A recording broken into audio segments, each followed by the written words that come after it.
Ce n'est pas la souffrance qui a de la valeur, mais c'est l'amour qui se sert de la souffrance pour pouvoir se révéler, se dire.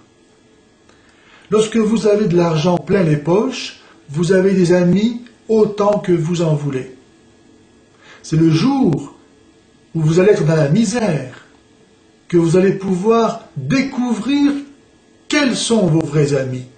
Ce sont ceux qui vont se donner de la peine pour vous. Aimer quand tout va bien, c'est facile. Tout le monde peut en faire autant. Mais c'est le jour où ça ne va plus qu'il s'agit de faire la preuve de la vérité, de la force de son amour. En fait, l'amour ne rencontre jamais d'obstacles. C'est ce que Jésus nous a appris, c'est ce qu'il nous a révélé. Tout sert à aimer encore plus.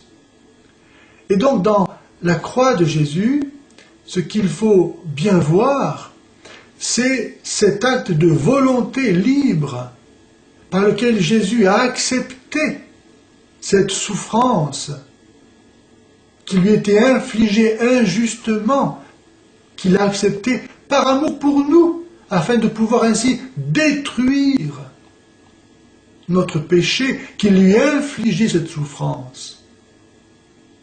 La croix est devenue le signe des chrétiens parce qu'elle est le signe de l'amour, plus fort que la haine, le signe de la vie, plus fort que la mort.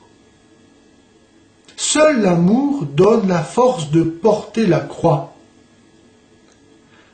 Celui qui n'aime pas, lorsqu'il voit une croix sur son chemin, sur le chemin des commandements de Dieu, sur le chemin de la fidélité à sa conscience, à ses devoirs, lorsqu'il voit une croix, il change de chemin, ou il fait demi-tour.